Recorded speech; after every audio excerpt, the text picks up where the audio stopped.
Harmon, the young basketball player, outstanding basketball player who's moved around a little bit, has enrolled at Marshall County and will be playing in the first region. And of course, you had a big story on that this week. And how did all that come about?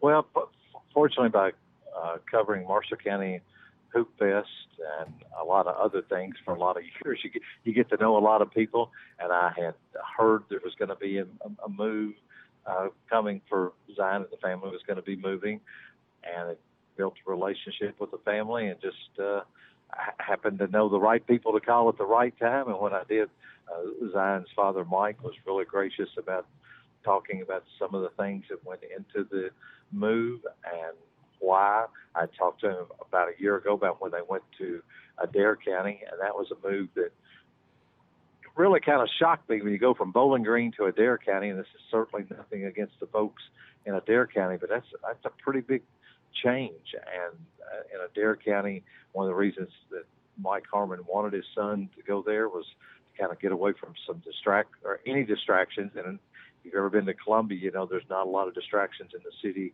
of Columbia, but I think after a year in Adair County, which the family seemed to enjoy, they just decided that maybe they just needed to kind of get somewhere else, a little bigger spot, a few more academic opportunities, more opportunities, and maybe just socially and things like that as well.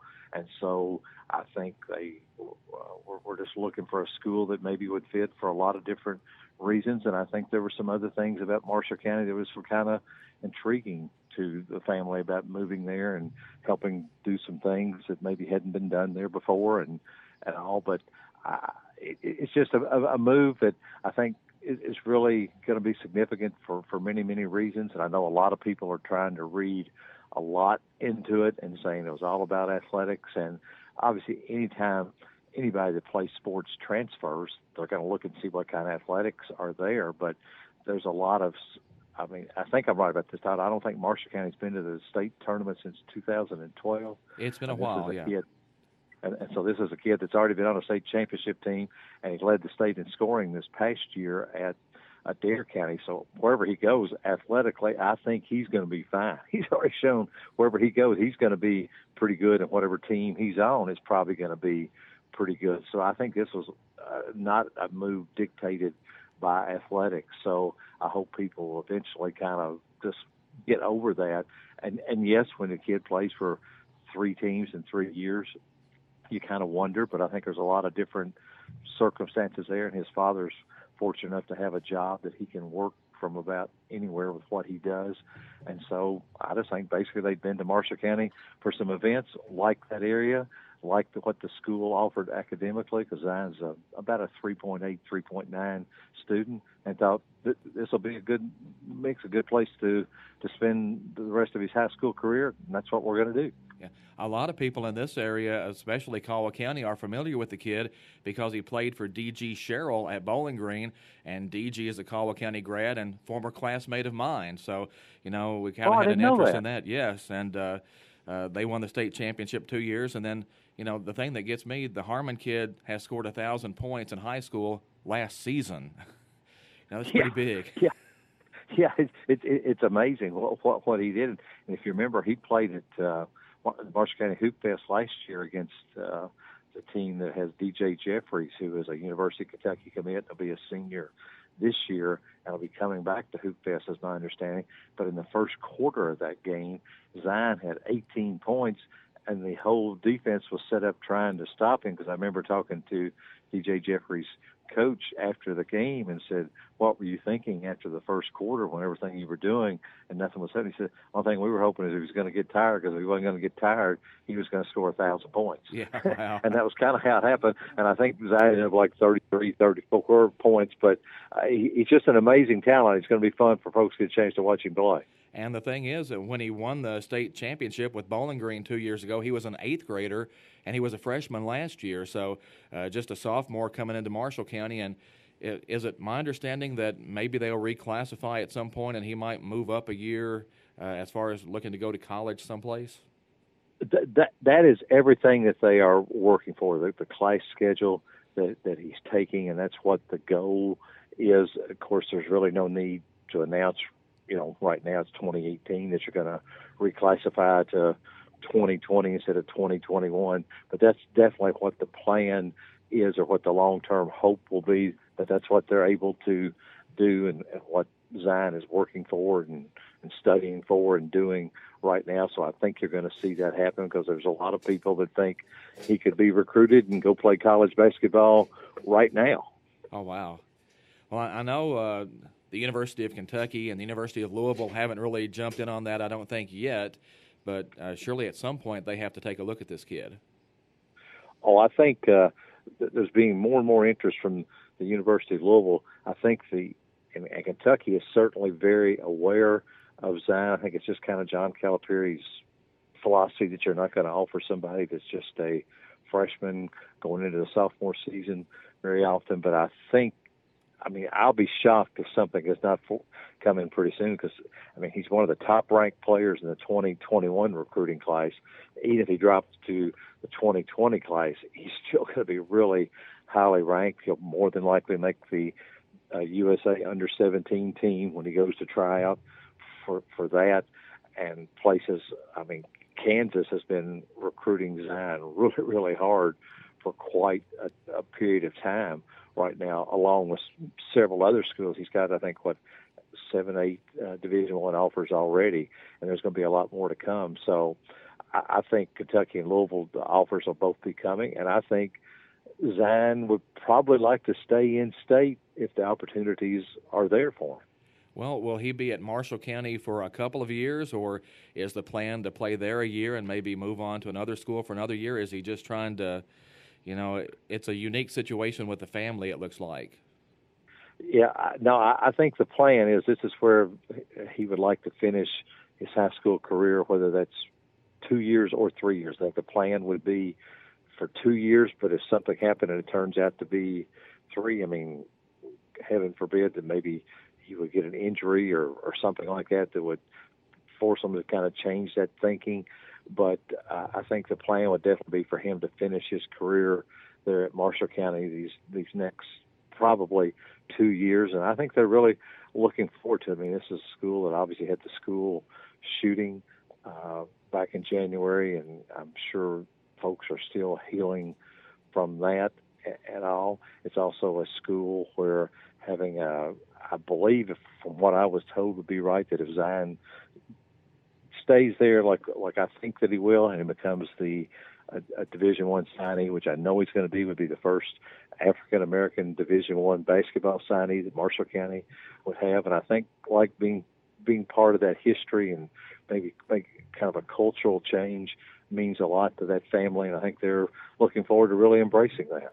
Well, and you mentioned that maybe some eyebrows were raised earlier when the family was basically, I think, shopping for a high school, and it's kind of weird seeing players and parents who are so open about that fact. And maybe in the past some of those things went on, but it was just kind of weird to see.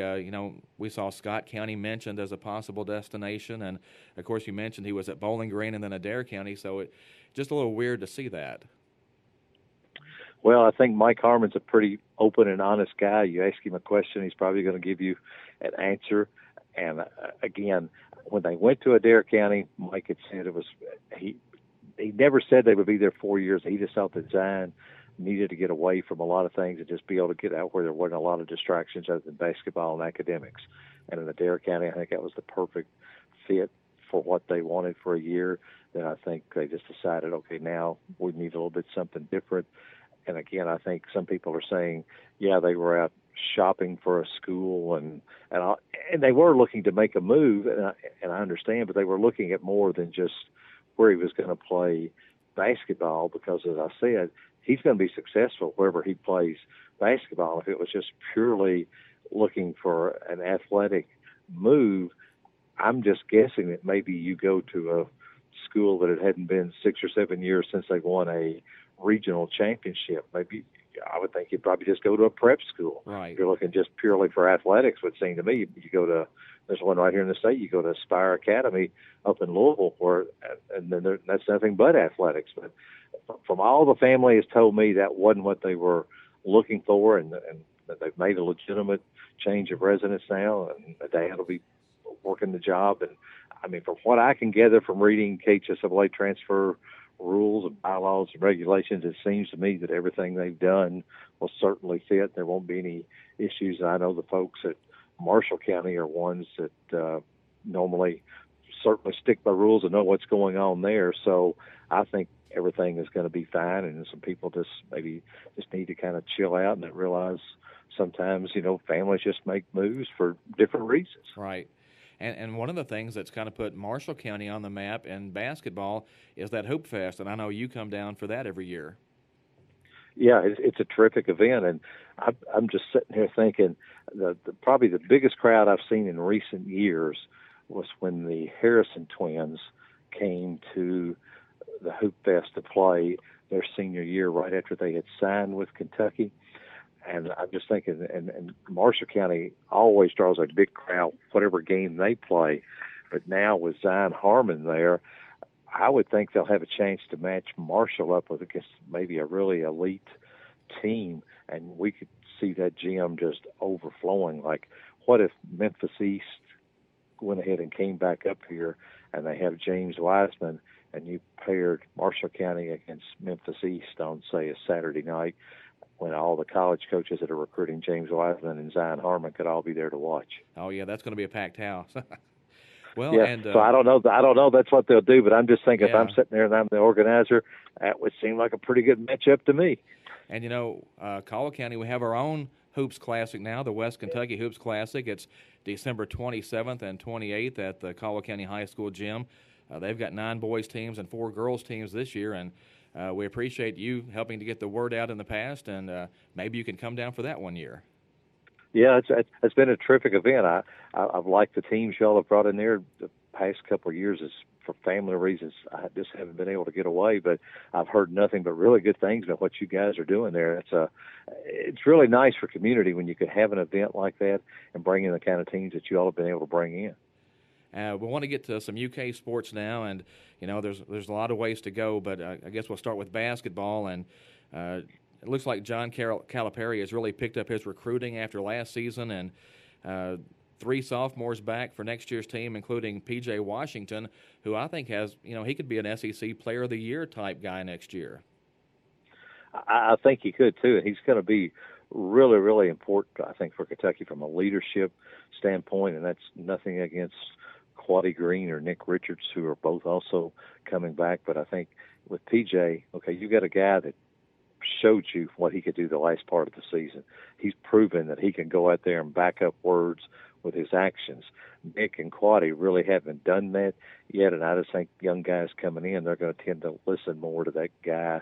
That, okay, we watched him at the end of last season when he was carrying that team at times, and that'll be the guy from the leadership standpoint. And then just from a physical standpoint, they needed that physical guy. If they lost PJ, they could have been in big trouble unless Reed Travis, the guy from Stanford, goes ahead and transfers, as many are expecting. If he comes to Kentucky, you maybe could have survived without PJ. Now, if you've got Reed Travis and you got PJ both, you suddenly become a much, much more physical basketball team than what Kentucky's had in a while, and that could really be fun to watch, especially with the guys they can put on the perimeter around them. So if they get Travis in there, and everybody seems to still say that they are going to, next season could really, really be a fun time for University of Kentucky basketball. Well, and did Calipari even say he was maybe open to the idea of platooning again?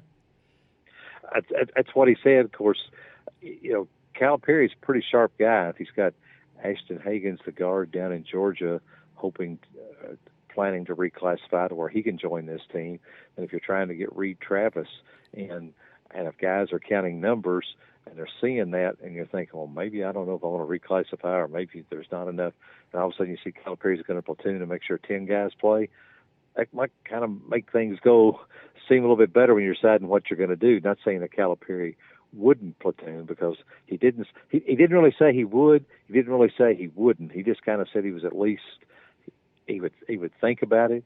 And I think the key would be if all the players bought into it. That group 4 years ago that had guys that just were of incredible talent, and yet they bought into that thing, and it probably should have won Kentucky a national championship. But you had a guy like Devin Booker buying in to a platoon system, and now he might be as good a shooter and scorer as, or certainly one of the top 5 in the NBA right now, and yet you had him buy into the platoon system. So you got to have the right kind of kids that buy into that.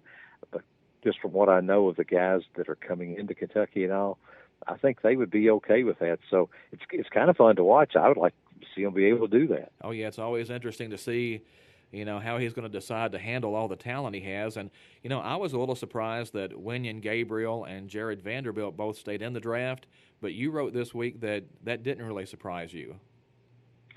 No, I think Wenyen, in spite of the fact that he said it had nothing to do with family reasons, I still think that it did, from all that I've been told, that he had known for a while that having a chance, even playing overseas, was okay with him. They gave him a chance to start making money playing basketball, and I just don't. There's nothing wrong with that. And I don't know if he came back to Kentucky if he could really do anything to raise his value that much more than what it is now. And then I just think with Vanderbilt, he's been hurt so much for 3 years that if you're going to roll the dice on staying healthy, that you might as well roll it. And if you're willing to go and do it in the G League, and if you start out there, and if you do stay healthy, and if things do go well, then you get a chance maybe to get called up to a team at mid-season or something like that. And I think that's a gamble he's willing to take, that he has enough confidence in his ability that he thinks he can get there and show guys that he deserves to be up there.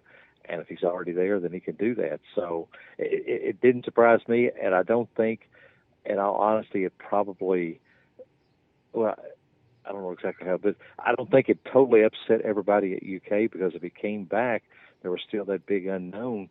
Is he going to play? When's he going to play? How much is he going to play? And he's certainly not a bad kid or anything like that, but I think that just takes a toll on a team and a coaching staff, not knowing if you can count on a guy. And I think they would much rather know this going into this season, okay, here's our roster, barring something catastrophic, this is how it's going to be. Like last year, they knew Jamal Baker. He had preseason knee surgery. They knew he's gone. Jared Vanderbilt, you thought he was going to be back the 1st of December, thought he was going to be back the middle of December, thought he was going to be back the 1st of January. Then it's the middle of January. Then he plays. Then he gets hurt. You think maybe he's going to come back. And he's not going to come back, and he is. And so I think that was maybe just more drama than Kentucky wanted. I just hate it from a UK fan standpoint that we never really got to see what Vanderbilt could do because of the injuries. Yeah, it's exactly right, because he can do many, many things, but the only thing he can't do is stand out there and hit a 14-foot shot. Right. And you had to think that was going to get better, but he's one of those strange guys that could do so many other things that you kind of didn't worry about the fact that he couldn't shoot, because he could do so many other things to make the game easier for teammates around him and get shots for them.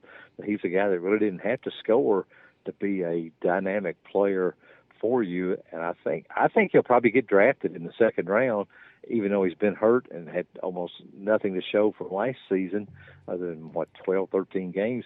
I think he'll probably still get drafted just because there's some NBA team that's going to take that chance, get him in the G League, see if we can keep him healthy. And if we can, we may have a real steal here in a couple of years. Oh, yeah. Turning to football, looks like UK has a lot coming back this fall, but, looking at the preseason predictions so far, the Cats aren't really projected very high in the SEC. No, not much love, is there, for a team that's got basically 90% of its defensive starters back, and you got a veteran offensive line, and you got Benny Snell, who could be the best running back in the SEC. There's not much respect, and I think part of that might go from the fact that Kentucky hadn't won bowl games. Part of it maybe from the way they ended the season last year when they just got trounced by Georgia and Louisville.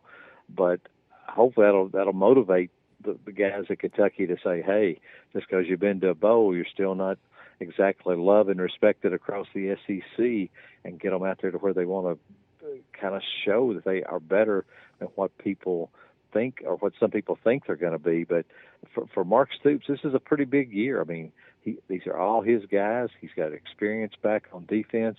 And for a guy that's supposed to be a defensive guru, if his defense doesn't get better this year, then I'm one that's going to wonder if it's ever going to get better, because he's got experience, he's got depth, he's kind of taking charge of that defense. He's not the call the defense coordinator. We all know that he is, and if they can't get it done this year on defense, then you got to wonder if they can ever get it done. And if you can't play defense in the SEC, it's going to be hard to make a move up. And if they don't do better this year, then maybe they've hit the ceiling for what it's going to be for Mark Stoops. So I think this is a big, big year for him to show that his team can get better on defense, because I think if they get better on defense, they'll be okay on offense. All they got to put in a different quarterback, and Steven Johnson was terrific, a courageous, gutty kid, but he really wasn't the most efficient quarterback in the world.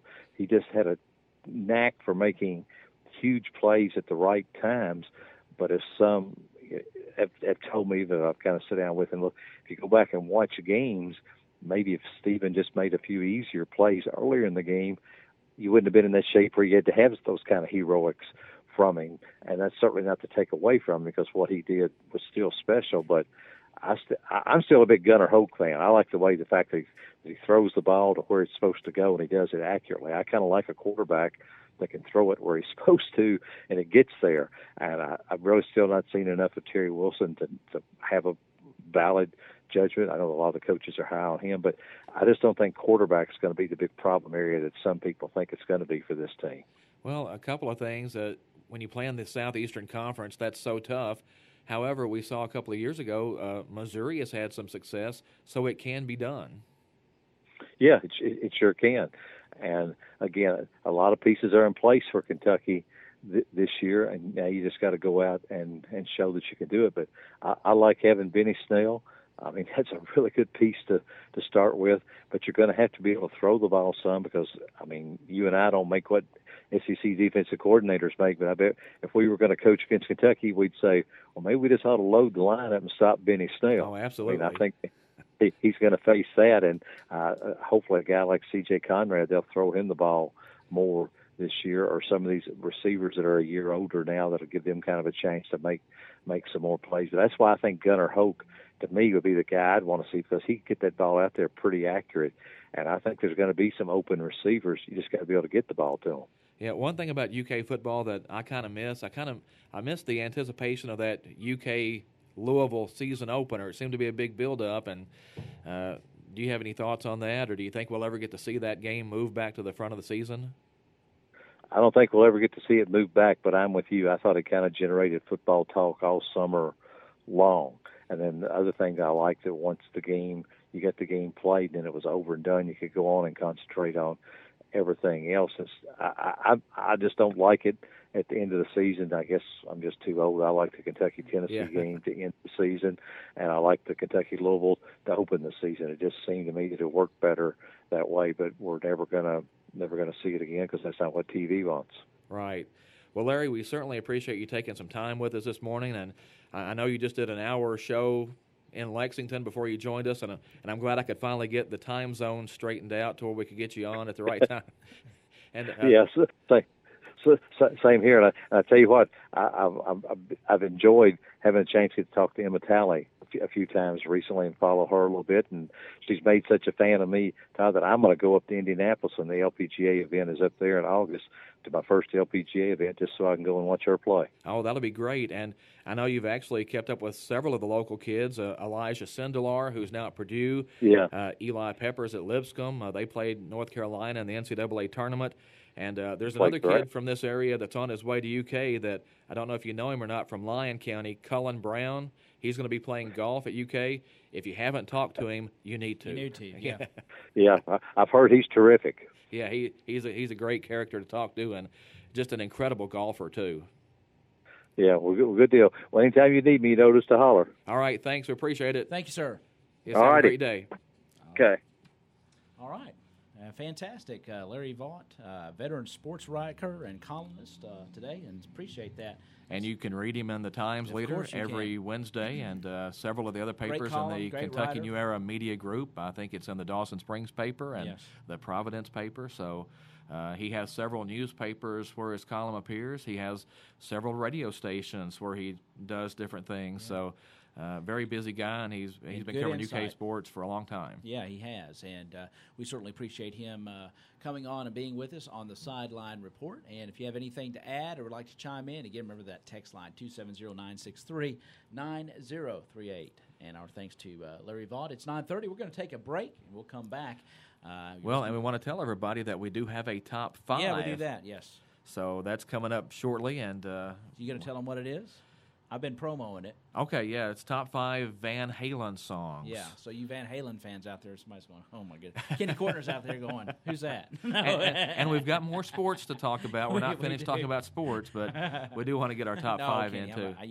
we know there are some people, though, that the highlight of the show is the top 5. There are. They just listen. They don't care about the sports. They just want to hear the top 5. But we'll be back after this message from one of our sponsors. Whether it's a new addition to your home, a family vacation, or just keeping up with the bills, let ABC Finance and its friendly staff help you with your needs. ABC Finance can help you get through the tough times and the good times. Whatever life throws your way, ABC Finance can help. So stop by and see Jody, Sarah, or Virginia today at ABC Finance, located on 62 West, the Princeton Plaza in Princeton. Phone 270-365-7444. Get spruced up this spring with quality mulch from Bashir Sawmill on Dawson Road in Princeton. We all know buying mulch by the truckload saves money, and it's only $25 per load for dark natural mulch at Bashir Sawmill on the Dawson Road, 1/2 mile past City County Park. Bashir Sawmill also buys standing timber and timberland. Give them a call today, 270-365-2330. That's Bashir Sawmill, family owned and operated in Princeton for over 50 years. And welcome back to the Sideline Report with Todd Griffin here at WPKY. And Todd, are we just going to go right into this top 5 since we gave them the little tickler and little teaser before we left? Oh, yeah, I'm ready to go, and I think you go first this time. Yep, that's right. Okay, this is our top 5 Van Halen songs, and I'm going to go to Van Halen 1, and I've got a tie to start off. Oh, well, I knew we'd have a tie someplace. I don't have one. Running with the Devil and Atomic Punk. Yeah, those are pretty good. So that's off Van Halen 1. Okay, so there's a lot of ways you could go with Van Halen. You know, you have your the early stuff. You have the Van Hagar years. I don't know if you have anything from Van Halen 3 on your list or not. And I do not. But my number 5 is from the album For Unlawful Carnal Knowledge. Yeah. And it's Right Now. It's a Sammy Hagar great song. tune. Yeah, that's a great song. And you hear that song a lot at ball games. You know, the intro to it you hear a lot. So great piano intro to it. Yeah. It's catchy and it's catchy, and it's also if you've seen the video and it's very, very thought provoking, so to speak. Right. It's a philosophical. It's a Van Halen version. But yeah. So Right Now is number 5. That's a great song. Okay, going to number 4, and I played it this morning on the Tiger. If you missed it, Somebody Get Me a Doctor. Oh yeah, I like that one. That's off Van Halen 2. Love the guitar break in it. I mean, it's nothing real super fancy Eddie Van Halen-ish, but it's just solid. And so that is my number 2. Number 4.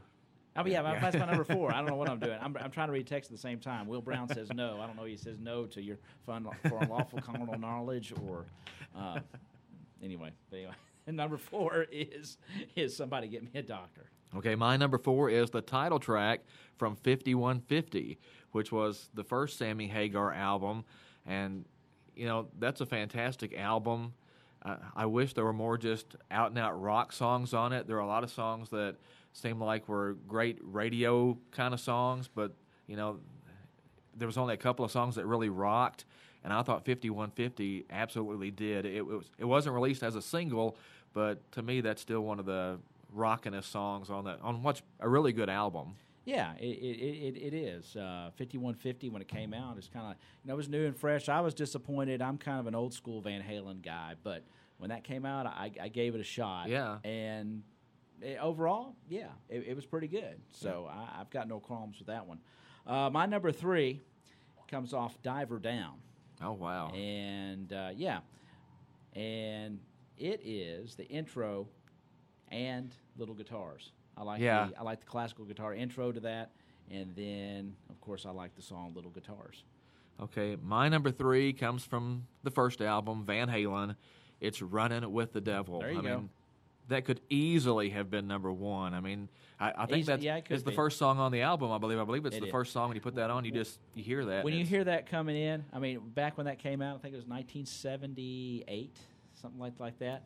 I mean, that was one of those things, kind of like when Guns N' Roses came out in the late 80s. And had Welcome to the Jungle, yeah. And you heard that sound, it's like, man, you haven't heard anything quite like that in a while or ever. And that's kind of the way I think Running with the Devil was when you heard that thing come in. Oh, yeah. And it just, it was just, it's bad to the bone. So, yeah, I mean, I can't believe it's sitting here at number 5, but I've got some other obscure things that I think that made my list. I don't know why, but that's a good one. That was your what, number 4? That was number 3. That was your number 3. Yeah. Okay, I'm on number 2 now. Okay, and there are some, we're getting blown up about the later Van Halen. I know, I'm not bad, but they were 4 and 5 for me. So. Not bad, but I actually have one off the 1984 album. It was not a hit. A lot of people don't play it. It's a track called "Girl Gone Bad." Yeah, I remember that one. Yeah, and it just has that classic drum, the harmony, the harmony. Van Halen has great harmonies, and it's got that great harmony. It's got great guitar, solid bass from Michael Anthony. I was going to say he's the most underrated guy in any band of all time because he was a lot of that harmony that you're talking about. Nah, I'm taking crap now. He was the high harmony, yeah, very high tenor. But yeah, I'm getting no from 1984. Sorry, Will. But yeah, "Girl Gone Bad" is a great track, and it is off 1984. But I think you'll like my number 1 pick. Okay, 1984 was actually the first Van Halen album I ever had, so I had to kind of go backward and listen to some of the older stuff later. But my number 2 comes from that album. It's not a deep cut though. It's "Panama." Yeah. And I think that could easily be number 1. I mean, there's just. Yeah, that's a great track. There's no way that it's not a great song. It's a great track off 1984. And my number 1 is going to be off "Women and Children First." I could have put that whole album. I think that's one of my favorite albums. I didn't put anything on Fair Warning's great. Yeah. Well, you can only do so much with a top 5. You can, but and I was sort of tossed off "Women and Children First" between "Everybody Wants Some" or I like "In a Simple Rhyme." Mm-hmm. That to me also it's kind of similar to "Girl Gone Bad." So that the track called "In a Simple Rhyme," it's off "Women and Children First." Okay. Well, I'm going back to the first. I'm going back to the first album for my number 1. Mm-hmm. "Ain't Talking About Love." Yeah, it's just a killer track. It is, and we'll probably play it as we leave. Yeah. This afternoon. We'll throw that on. Okay, we're definitely gonna throw some Van Halen on when we exit after our outro. So stick around for that. But there are so many ways you could go. I mean, there are. Anybody listens to Eddie Trunk on the radio on Sirius XM? He did his top 20 Van Halen what? songs. No, I'm kidding. Yeah, I have no. It's called Satellite. No, never mind.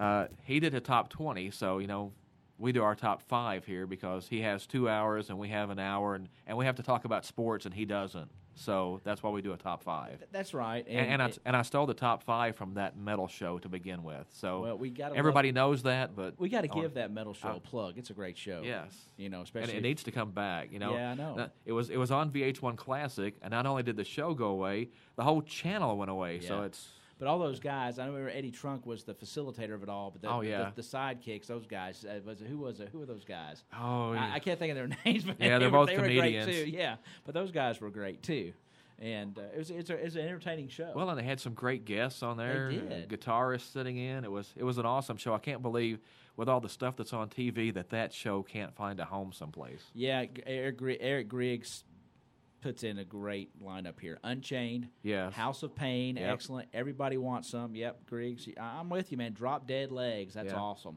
Yeah, I'm with you. And Ice Cream Man, yeah. Unchained was so close to making my list. Oh yeah. But again, I can only do 5. Okay, somebody says you're Jeff Sims says you're blaspheming. I love it. That's okay, but yeah, it's tough when you do 5. If we get 10, we would have been, But yeah, and I kind of did mine without thinking too much about it. Just okay, if I was going to drop some tracks in real quick, which I like. But yeah, Griggs, I like your list. I mean, that could easily have been my list. It really could have been. Everybody, well, I don't want to say everybody, but a lot of Van Halen fans gravitate toward the older stuff. Yeah. I think once the keyboards became more in play around the 1984 album. It some kind of the old school It guys, became poppy. right? Yeah, I mean that's kind of where the school I fall in is more the older stuff. But I also am open. I just like music. You know what I'm saying? So I respect. I think Sammy Hagar has an incredible voice. Well, and that's he why I added a had lot to it. 5150 on my list, because when Sammy Hagar joined the group, I'm like, man, there's going to be some killer guitar stuff, and it really wasn't. It ended up being more poppy. But they rocked out too. Yeah, I mean, that album, you turn it on. I mean, yeah, you know, for Unlawful Carnal Knowledge, there's some great tracks on there. You know, so I like it. I mean, you could do a top 20 and still leave great songs off. Yeah. And you know, we could do this on and on for all these groups, but I think Van Halen was a cool choice. Oh yeah, really. And what do we say we're going to do next week? Next week we're going to do our top 5 favorite songs from the old WPKY. Wow. Man, so what we used to play. We'll really have to dig back. Yeah. What we used to play but on the radio. But anything goes. It's just if we played it on the WPKY. Yes. It could be from the '60s if we played it. Oh yeah, but we had to play it, you know, and okay. It can't be something from last week. Well, obviously we weren't there, but. No. I mean, that was what, 25, 30 years ago in that frame, yeah, so it's going to be probably a lot of 70s and 80s. Yeah, there's some, there's I'm sure some poppy stuff out there. You know, I've got to sit down and think about it a little bit, but I kind of know what my top 2 or 3 might be off the top of my head. But that was the random number generator just reminded me I have to put some oil on it. Oh. That's what that was. So that's our top 5 list. Yeah, that's going to be fun. That's going to be fun. I'm looking forward to that one. I really am. So, lots more sports to talk about. Well, we do, and you know, it's difficult to know which way to go. First of all, it's been a tough week in the sports world. Yesterday, St. Louis Cardinal fans lost Red Shane Dienst, who was Mr. Cardinal. He was. Certainly, the birds on the bat were shedding a tear last night at the loss of a guy who spent more games in a St. Louis Cardinal uniform than anybody in the history of, you know, what is a storied organization. Earlier this week, Dwight Clark, who made the catch. Man, I bet that's classic. And C.M. Newton, yes. You know, a long time. He was a NCAA champion player at UK. He was athletic director involved in the university, and, you know, just all those guys. Coach at Alabama, wasn't yes. he? Yeah. So, a big so it's SEC been a tough guy. week. Yeah. You know, that Dwight Clark thing, I think all of us can remember watching that game. Because we've talked about this before. It was our era. You were either a Cowboys fan or you hated the Cowboys. Right. And I was a Cowboys fan at the time. And as a kid who grew up a Steelers fan, you know, I loved seeing the Cowboys get their comeuppance in that game. Yeah, because, I mean, basically that was the start of the rise of the 49ers and you know, dominance. Sometimes one play doesn't just beat you for a game, it beats you for years. And I think that catch by Clark kind of put the Cowboys in a bit of a tailspin because they had owned that NFC championship game, and it looked like they were going to win it again, and Montana found Clark in the back of the end zone, and there was actually a show on the NFL Network the night that Dwight Clark died. They were paying tribute to him, and it talked about that first 49ers championship team and how they had to overcome the Cowboys and had overcome how bad they had been. You know, people don't remember how bad the 49ers were. And the whole Cowboy mystique. And but you know, I go back and look at that tape, and Montana's a great quarterback. And I'm not a big Cowboys fan like I used to be when I was a kid, but it almost is. I mean, there's debate out there that he was trying to throw it out of the end zone, and Clark had to go up. Clark is a tall guy anyway, but he had to go up awfully high for that throw. Well, and they had talked about this was actually a play they ran where the tight end cuts to the middle and then fades back around the back. So he was kind of where he was supposed to be, and I think Montana just threw it in the general area. But I think it was Randy Cross was one of the guys they were interviewing, and he said Dwight Clark has never jumped higher before, and he's never jumped higher since. Since then, yeah. I mean, that was an amazing, and I remember I saw it live, you know, and it was just devastating. You know, you had Too Tall Jones out there, all those linemen, in his face, you know, and he just basically, you know, they're there and they do a jump, and then he just tosses that thing. Well, and I think on the show, I can't remember which guy they were talking to, maybe Ronnie Lott, said that Too Tall Jones actually had hit Montana on the play. And, you know, they watched the play after, you know, while they were getting up, and he actually said to Montana, you know, you guys just beat America's team. And Montana's like, well, good, you guys can watch us in the Super Bowl next week. Yeah, and that's exactly that. So what a moment, when everybody's watching the catch being made in the end zone. But, you know, just such a great play, and you remember that play, and it was the 1981 playoffs, so I think that was probably January of 82, and it began that big run for the 49ers. They went on and won all those championships, and again, the Cowboys kind of struggled after that, so that was a big thing. And, of course, Red Schoendienst, every year when the Cardinals would have spring training, you would turn on, and he would be in uniform just up until the last few years, so that was a big deal for Cardinal Nation to lose him. Yeah, and that's one of those guys that I think I saw your post about last night when I guess the news broke, and there was video out there. When they put it up on the Jumbotron at Busch Stadium, the tribute, the fans giving the standing ovation. He was Mr. Cardinal. Yeah, you had Stan Musial, who's beloved as well. Stan the man, and the hitter he was, but when you think of the Cardinals, it's red. I think he managed the team to the 1967 World Series championship over the Detroit Tigers. I think he managed them to 2 pennants. He was on the staff forever. I mean, and the Cardinals do a great job of keeping former players around. They do. Probably better than anybody. Yeah, they really do. If you watch them on TV on Fox Sports Midwest. Pretty much everybody that's an analyst on there is a former Cardinal. You got Jim Edmonds, who's one of my favorite players, Rick Ankiel, Al Raboski, Ricky Horton, all those guys. And, Ozzie Smith does a show once a week on the Cardinals. So they just kind of bring all those guys in as a big Cardinal family. And, again, that's just a big blow. And then, of course, C.M. Newton was one of those guys for UK. He was on the NCAA selection committee. I think he was the chairman of that committee a couple of years. I think that's right. So, when you start listing UK athletic greats, I mean, he's not far behind guys like Rupp on that list. That's certainly true. And but yeah, I mean, it's it is a tough week in sports when you lose major figures like that. And I have a friend we joke about. Always he'll send me when somebody passes away that's a prominent sports figure or entertainer or whatever, and I always text back, we're losing them. We're losing them. but we're losing them. Well, think about a Red Schoendienst, and just he was 95, and I got to thinking about this last night. He was a youngster during the Great Depression. He was drafted into World War II. Yeah. How much history that guy saw, and then to play baseball, he was. I think a 10-time All-Star. Yeah, that's amazing. He played for the Cardinals. He played for the Milwaukee Braves. I think he played for somebody else in the majors. How old was he? He was 95. 95. I knew he was up there. And like I said, and then all those years he spent with the Cardinals, just on the bench, working with people, just that old-school mentality on how you play the game. And you're right.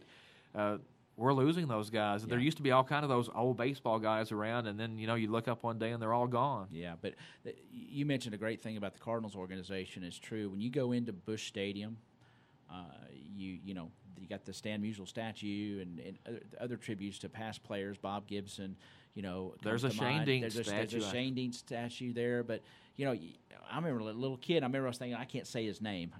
How do you say that guy's name? But he was all over the place. And then his number 2 and his picture is on the outfield wall. He's part of that retired number group. I mean, Jack Buck talked about him. Shannon, all the announcers talked about him, and that's what you're right. Though I never have thought of that, but I think the Cardinals do it better than anybody else, keeping the legacy of the organization and their former players alive. I'd forgot this, but going back to the Dwight Clark catch, the NFL Network, the show they ran, which I think was a few years old, actually had some of the radio call of that game of the Cowboys. It was Jack Buck doing the call. Jack Buck did the call. I also heard a Vin Scully call of that. Yeah. Of course, he's a San Francisco and a California guy. I don't know who he was doing it for, but I heard Vin Scully calling that either on radio or something, and that's an awesome call. But, yeah, Jack Buck called that game. So it's really neat. And I think Dwight Clark was 61. I think he had battled cancer. ALS maybe. Okay, yeah. So I don't know exactly what what the cause of his death was, but yeah, it's really nice. And speaking of NFL films, there's another organization. The NFL is very blessed when Steve Sabol and his father and those guys, the way they document to have the foresight to record everything, to document that. I remember when I was a kid. I loved HBO's Inside the NFL, with the originals. You had Len Dawson and Nick Bonicatti. Remember that back in the 80s? And, and it would just summarize the week's games, and look forward to the next week. But it was all NFL films, had that classic NFL music. But if I had that, I think it's still out there, the NFL films music. I mean, I think I'd play it every day. I love it. Well, and when you think of the catch in the NFC Championship game by Dwight Clark, I'm trying to think how many more plays are there in the NFL that you just think of, maybe the Immaculate Reception when the Steelers beat the Raiders in the playoffs, and, Franco Harris comes out of nowhere to catch a deflected pass. Oh, yeah, that was awesome. But, I mean, there's just a short list of those plays. I mean, there are, and they, luckily we've had, TV era for a lot of the NFL, so a lot of that was captured on film. And Dwight Clark did pass away. He had battled ALS. Yeah, that's the neat thing about the NFL. You had Major League Baseball. Football did not have, especially back when in its formation, its beginning.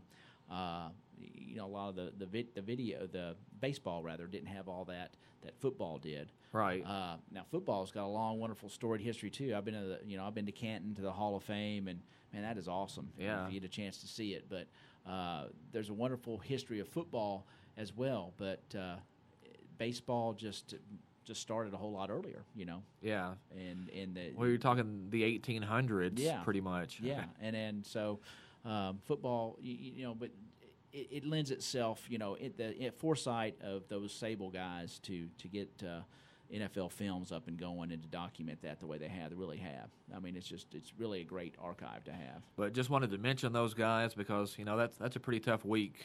It is a tough week, and we also had our Lady Tiger softball team had a tough loss, but a great season in the second region championship. Well, they played fantastic in the second region tournament, and we talked about that even before all those tournaments, that sometimes you can go in and play great and still the ball doesn't bounce your way one time or whatever. And I just thought it was a super week for them. They beat a team that was ranked 22nd in the state, Webster County, 1-0.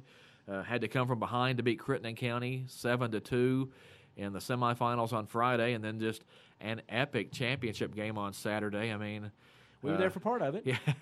What a crazy day, though. I mean, it was we had a heat delay because it was so hot and muggy, and 2 rain delays. 2 rain delays. The electronics were either overheating or getting soaking wet. Yeah. And then well, there's nothing you can do air. sometimes about the situation. It's just it wasn't really conducive to trying to do a radio broadcast. It was pretty tough. But boy, what an effort by these ladies, and what a game! To go into the 9 innings, and then. The way it ended, and of course there was I think there was a call there, and I had to leave earlier, but there was a call there that I don't want to question calls, but there was. Well, it's going to be a great mystery for a long time, but Caldwell County was actually down 3-0 going to the 6th inning, and you're thinking, well, down to your last 6 outs here, it's time to do something, and Maddie Schote hit a ball to the fence that looked for a minute like it might get over the fence and ended up falling just inside the fence. The Christian County center fielder slid into the fence trying to go after the ball, became stuck in the fence. Meanwhile, Caldwell County had a couple of runners on base. All 3 runners came around to score, and you think tie game.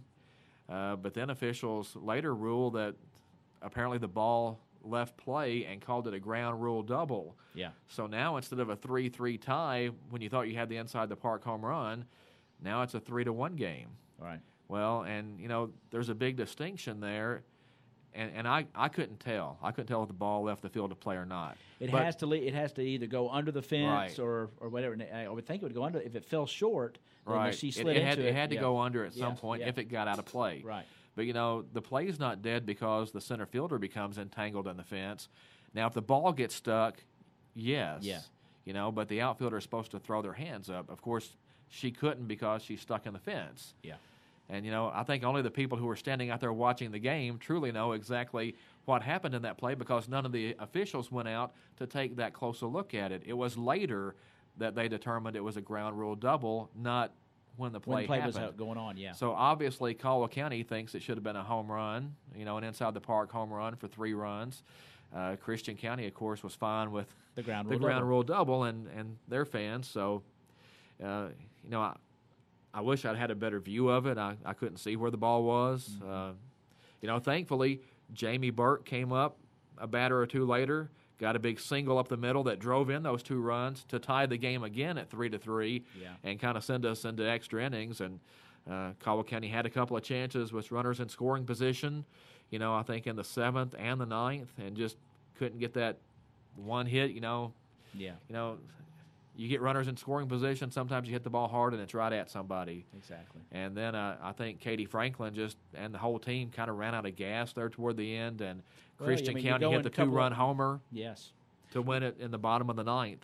Yeah, well, it was a fantastic game, fantastic season for the Lady Tiger softball team. Lots of good, you know, they get the core back. So a lot of exciting things coming. The first time that Caldwell County had been in the second region softball championship since 2002. Okay, and so you know, the win over Webster County on Monday was the first win in a regional tournament since 2004. Wow! So you know, got a couple of wins this week. We're this close to going back to Owensboro. So and the Lady Tigers had some good wins throughout the season against ranked teams. So a lot of positives to take into next season with. And I'll admit, you know, it kind of hurts my feelings a little bit that we're not preparing to go to at least one state tournament this week. Yeah. You know, there's no Caldwell County team. I always say I love to see a state tournament bracket and see Caldwell County on there someplace. And, you know, we kind of got spoiled the last couple of years because the baseball team was there and we didn't get that third trip that we would hope for. And, you know, for a long time, Saturday you're thinking, hey, the Lady Tigers are going to pull this thing off and maybe be back in Owensboro and playing in that state tournament, and just didn't quite happen. Just didn't quite happen, but nonetheless, a fantastic year. Kenny Courtner has texted in and said he missed the first part of the show. Didn't know if we mentioned this. We have not. That here's a familiar story. You may have already mentioned, but a high school golfer, lady golfer in South Dakota, signed an incorrect scorecard, released it later, and then reported it herself. And he says, I think we've heard about that before. Oh, yeah. Yeah.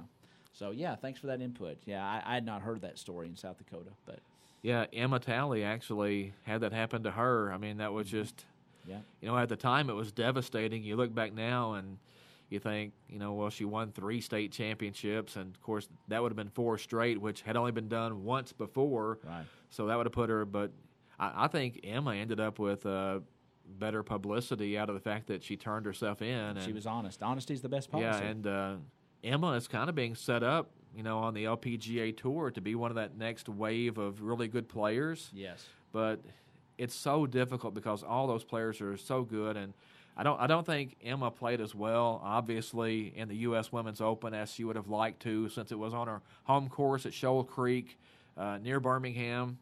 Still finished 41st, you know, made the cut, made some money, so she's really looking great to keep the card for next year and stay on the tour. Yes. Which, I mean, that's the main thing. That's the main thing. I think we're going to see Emma playing a lot more U.S. Women's Opens, and, you know, I do too. Sometimes it just depends on do you feel it that week or not, and I tell you, the LPGA and looking at the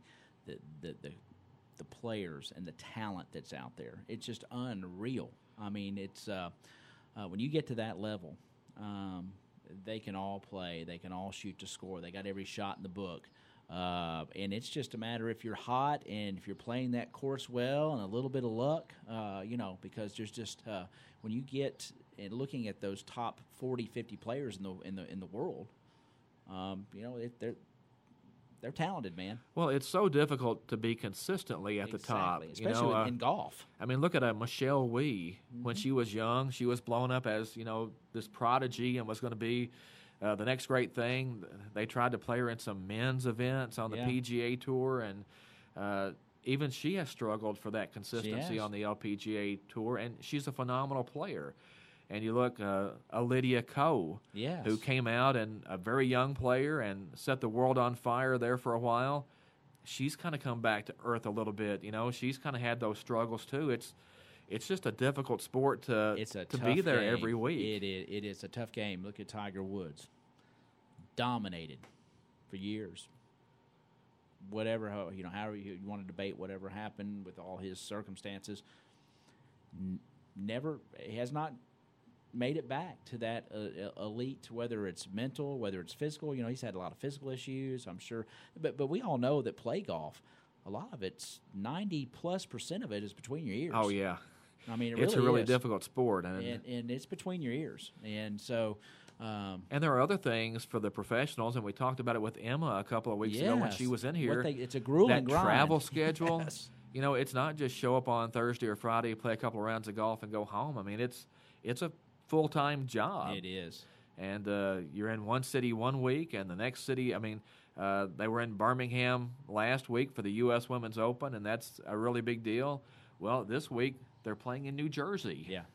And this week's tournament is a 3-round event, 54 holes. It starts Friday. Emma tees off, I believe, at 12:10 our time. I think that's right. And I think Golf Channel coverage is at 12:30 our time Friday. So Emma's going to be playing through that window, and maybe some TV time for her in the first round. Yes, and I got to look, and I was trying to see who she was paired with, but she's paired with I think some known golfers at 12:10, some that have been. Let's see who she's paired with here real quick. But you know, it's I'm going to go the 12:10 time, and I might be wrong about that. With Choi. Yeah. And Chin. I don't know who Chin is, but with Claudia Choi. Is that her name, Claudia Choi? Choi? I'm not sure. Let's see. But anyway. I didn't get a chance to check that ahead. I knew Emma teed off at 12:10. Chilla Choi. Chilla Choi. And she's out of she's a South Korean professional golfer, been on the tour for a while. So, anyway. But golf is crazy. If you go back and just look at the U.S. Women's Open final round on Saturday, Arya Jatanagarn had, a 6 or 7 shot lead, and was still up a bunch at the turn on Sunday. And, somebody snuck in there. Yeah, somebody caught her. They had to go to playoff. It ended up being a 4-hole playoff before she wins that thing. She won that thing, yeah. And, but she's been playing. She's been the hottest player on the tour lately. Yeah. And she's got a sister. Yeah, there's 2 of them on the tour. 2 of them on the tour, but I think she's been she's been the one that's been hot. Arya's been the one at the top of every leader. They're both pretty good. Yeah, though. but I mean that's it's incredibly competitive, and you know we all know that play golf it's you know, you got to be playing well, all facets of your game together to get out there and score. So it's tough. Yeah, it's a difficult sport, a tough way to make a living, but you know, there is some money out there if you can be good and try to develop a little consistency. But the good thing is, and like we discussed, is that Emma's done well enough this year with her finishes and where she's placing and making cuts that you know she's going to be back. And I think she's moved into second place on the rookie money list. I think that's right. Yeah. I think there's a significant gap between 1 and 2 right now, but that's still a pretty big deal. And sure. The main thing, as we keep mentioning, is just finishing high enough to keep your tour card. If you can finish high enough, you earn exemptions into some of these other events. We mentioned the Asian Tour after the LPGA Tour. There's some money to be made there if you can get on that thing, but I think you have to finish, top 40 or top 50 or whatever to get on that. Did her finish the other day automatically qualify for the U.S. Open? Do we know? I don't think so. I'd have to check to make sure. Okay. Yeah. I didn't know about that, but she's doing great, and she's a hometown girl, and everybody's proud of her, and it's a cool thing. So. But I think if she finished high enough on the tour money list at the end of the year, she would be automatically qualified for the U.S. Open next season. Year. Okay.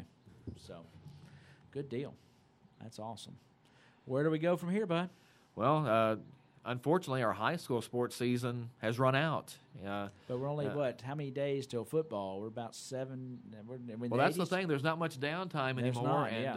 I know the Tiger basketball team actually played a couple of games yesterday over at Webster County, maybe. I think so, and they did pretty well. Yeah, so we've got some summer action going on, and high school sports is year-round now, and that's what makes it tough. We talk about people trying to play more than one sport anymore, and a lot of people want to specialize in one sport, but it's difficult. Back in the day, you could play football, and then you could play basketball, and then you could play baseball, and there wasn't much overlap.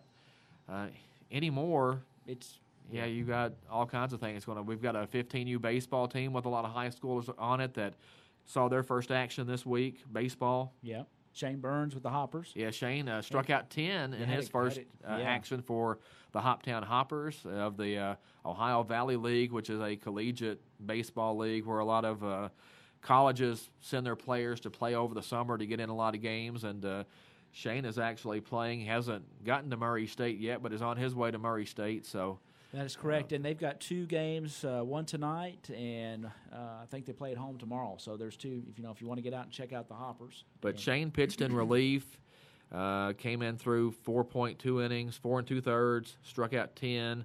I think only gave up 1 hit and 1 walk. So that's a pretty strong start. Strong start. And he did not figure in the decision. I think that game went 12 innings with Hopkinsville eventually winning 2-1. So that was Saturday. So that's a pretty big win. I think Hoptown started 4-0 before suffering their first loss. Okay.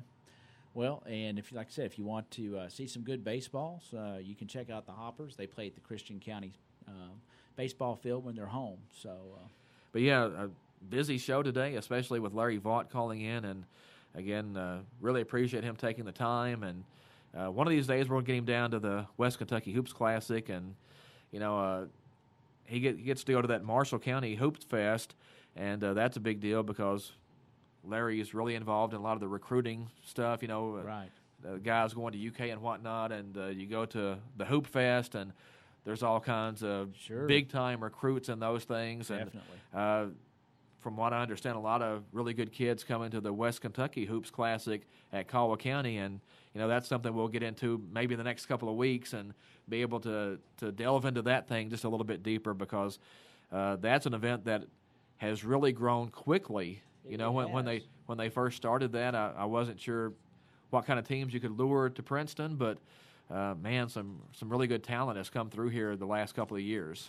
Some very good talent, and I'm really looking forward to this year's event because they have more quality schools coming, quality players, and it's really going to be a fun event. And if it's not too early to start talking about it. Oh yeah, because December will be here before you know it. But the organizers of the group, that's something that you want to be a part of. When you get approached about that, consider being a part of it, because it's a really good event they're having. It just keeps getting bigger and better each and every year. Again, it's December 27 and 28 this year, just right after Christmas. 9 boys teams, 4 girls teams. And I'll tell you what, Caldwell County is not going to be a slouch to any of those teams that's in that thing this year. I think Caldwell County boys are going to have a really good basketball season, and some of the guys that people are going to come to see are Tigers. That's exactly right, and we've got a lot. I think a lot of players coming back from last year, and I think the Tigers have a little bit of something that they kind of want to prove this year. Didn't probably quite finish up the season the way they wanted to last year, and that was a tough loss, and the district tournament didn't get back to the regional had hoped for, and Caldwell County was certainly good enough to knock out somebody over at the regional tournament last year, but lost to Hopkins County Central, and even in that game there were a couple of calls late that you wish you could do over or had instant replay to maybe look at, but you don't. But those things happen.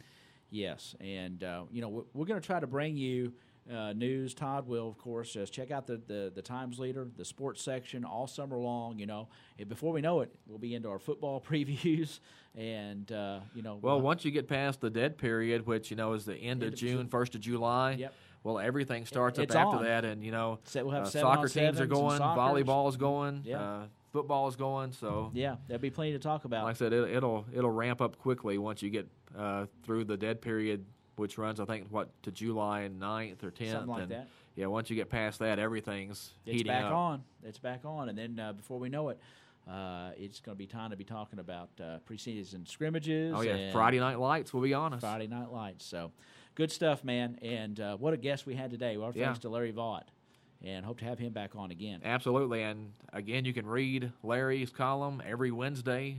Vaught's Views is in the Times Leader. He also has a website called Vaught's Views.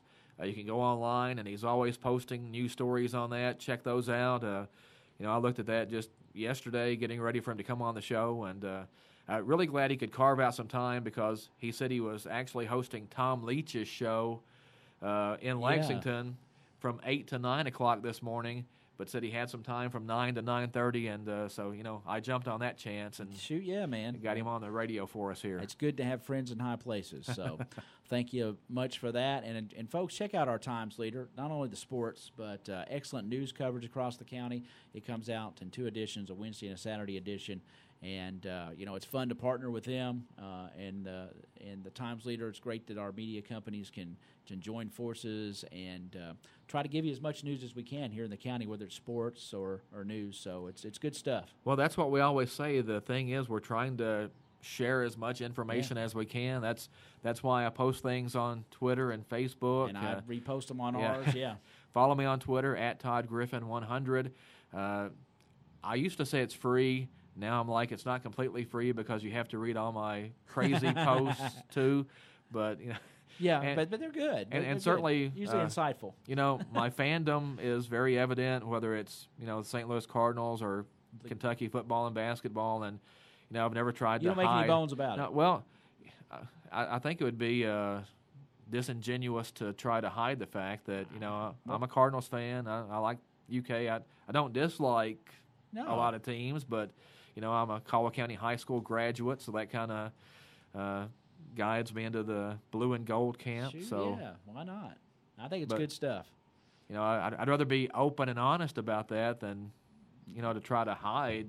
That's right. Who you are. Nobody does it better, and we certainly appreciate that. And okay, Jeff Sims says go Cubs. All right.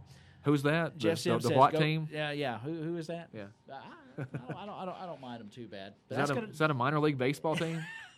Okay, we're gonna get our phones blown up on that one. Thanks for joining us, folks. We enjoy doing this. What's a little friendly banter between fan bases? Got to give a shout out to one of our sponsors, U-Ride. It's Dave's Deal of the Week. U-Ride located on Marion Road here in Princeton. Dave's Deal of the Week is a 2013 Chevy Equinox. It's white, man. This thing is a beauty. And if you're looking for a new ride, stop by and see Dave's Deal. Give it a test drive, and you'll get a great deal from Dave Harden at U-Ride here in Princeton on the Marion Road. Go out and check out Dave's Deal of the Week this week. It's a 2013 Chevy Equinox. It's white in color, and it's waiting for you at U-Ride in Princeton. Also, our thanks to Bashir Sawmill and ABC Finance as well. Go out and see Jody and Virginia and Sarah. They'll get you fixed up on that summertime vacation loan. And Bashir Sawmill, you're looking for some great mulch. That dark hardwood mulch. Go out there and get a truckload for $25. You can't beat that. Yeah. So thanks to our sponsors. Absolutely. All right. And thanks to everybody who listens. Yeah, we certainly appreciate that. Remember the text line, 270-963-9038. Chris Ramey has chimed in here. Let's see. And don't forget, the top 5 will return next week. Next week, and we'll do our old WPKY songs. Oh, Chris Ramey reminds us, you're right. Several players, and I don't know who they are, you probably do, are playing for Post 68 in Lyon County this summer. Yes. Playing Legion ball. Yeah. So, yeah, good stuff, and we'll definitely try to, Chris, to keep everybody posted on their success as well. So, lots of stuff to talk about. There's always sports. Yeah, there is, and that's good because it takes us away from the rough old cruel world. So. Well, I always hate it when people say sports don't matter because they do matter. It's the outcome of games that seldom mean as much as we would like for them to. Right. But, like watching that softball team last week, when you've put your effort and your heart and soul into that, for months and months, not just from the start of the season, but before the season started, whatever sport you play, and you get in those games and, you just play as well as you can. I mean, lay it all out there. If it doesn't hurt when you lose, then you're not really a ball player. Yeah. It's supposed to hurt. Yeah. Again, sometimes we make too much out of who won this game or that game, but, we've all been there. If anybody that's played any sports, if you put your time and effort into it and you're out there busting your rear end trying to have whatever success you can grab a hold of, I mean, it hurts when you lose. It does. It's just sports and it doesn't matter. It does matter in a lot of ways. No doubt about it. We had sports we don't mention. We had some rodeo youngsters in here earlier that participated in the high school rodeo up in Muhlenberg County, the finals, and Jake Schuyler are going to participate out in Wyoming in his events, and J.C. Travis, the rodeo queen. So congratulations to them. There's a sport that we there's not a lot of stuff on from time to time. It's hard because most of their events are out of town when they do that, but congratulations to those kids as well. Well, I was glad to get some stuff in the paper about that too, and our Special Olympics team, they've had some success recently, and we'll have that. And again, the whole point is to share information. Yes. So if you have something that needs to go in the paper or on the radio, yes, please contact us, and we'll do everything we can to get that in there. It's hard for us to know everything. We try, but if why didn't they have that? A lot of times we're unaware of it because it's sometimes we just don't have a way of hear about it, but we do try to share. So yes, if there's anything that you want us to know about, that we need to know about, sports-wise, news-wise, we'll take it. Absolutely. Yeah. So, all right, man. Great show, 10:15, and that's okay. We came on about 4 or 5 after, so we'll just go a little difficult to coordinate everything today. Like I said with Larry, that time zone thing can be a bit of a problem. Exactly. He's in the Eastern time zone. Yeah. UK fans in the Eastern time zone do not realize the extra effort it takes to be a UK fan in the Central time zone. They just don't. I mean, we've all made those trips to Lexington for a UK game, and what time? Yeah, is that our time, their time, Eastern time, Central time? And it's tough when we're playing these championship games or these state tournament games when we're in Lexington. You give the Eastern time, you usually give the Central time, right? But just to kind of that's our time, local time, but it can be tough. My game plan is usually just to stay on Central time, no matter where. I think that makes sense. But it's difficult because, you get there and somebody says their time, and then you're trying to figure it out. And it is. It's confusing. It shouldn't be that difficult, but it is. I'll consult the random number generator. It helps me every time. So, all right, folks, thanks for listening to our banter. Next week, we're doing our top 5 WPKY songs. These are songs that Todd and I played back in the day at WPKY. Almost 30 years ago. I guess it was 30 years ago. It was 25, 30 years. Yeah, it was 30 years ago. I hate to say that, but it was. It was actually 29. Even more than that. Yeah. Really, so. Yeah, so anyway, join us next week for the Sideline Report. Again, thanks to our sponsors. Thank you, Todd. Check out the editions of the Times Leader here in Princeton, the Saturday edition and the Wednesday edition as well. That's going to wrap it up for us at 10:17. We hope you have a wonderful day. Thanks for joining us, everybody. For Todd Griffin, Ty Englebright, we'll see you next week. Thanks for listening to the Sideline Report, brought to you by the Times Leader, Todd Griffin, in studio to get us up to date on everything Caldwell County sports. So be sure to tune in at 9:03 every Thursday for the Sideline Report, brought to you by the Times Leader, Todd Griffin, in studio with all the sports news that you need to know. Catch it on your hometown radio station, WPKY The Tiger. Like it or not, we play the best hits. What's not to like about that? I don't know. I'm just reading the script.